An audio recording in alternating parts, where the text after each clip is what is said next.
All right, my number 3 pick is Stopping by Woods on a Snowy Evening by Robert Frost from 1923.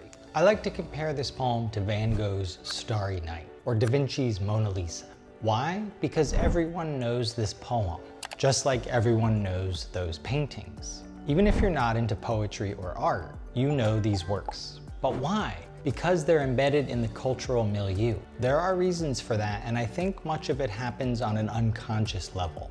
All of these works are unforgettable. They become etched in the mind and rent out a space deep below our consciousness.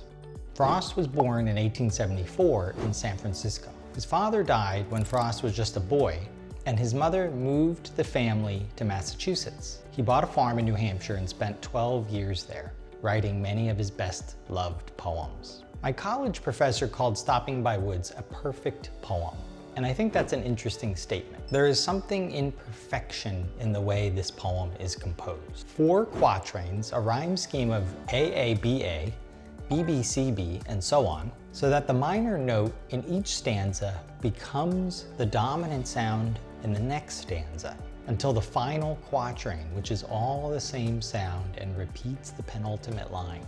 Each line also has exactly 8 syllables, so the rhythmic quality almost feels like being lulled to sleep.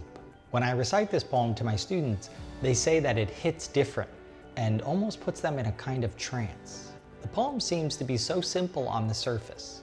A man gets off his horse to take in the quiet beauty of a snowfall before resuming his journey. But under that surface is incredible depth. Critics have written about the themes of private land, ownership, of the elements of Zen, of silence versus sound, of man's restless nature, of social responsibility, of mortality, and even suicide. But the stanza that really stands out most to me in this poem is the third. The only action per se in this poem is the horse shaking his harness belt. And I think that's Frost saying, that is what I do as a poet. I make sounds.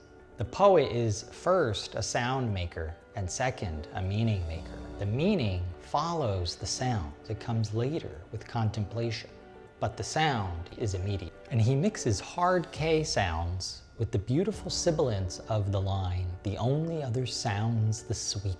There's a tension here between the restless jingle and the peaceful, serene snowfall. There's so much more that can be said about this poem, but if you've written it off as the equivalent of a song that's overplayed, I encourage you to revisit this one and see just how much depth is there.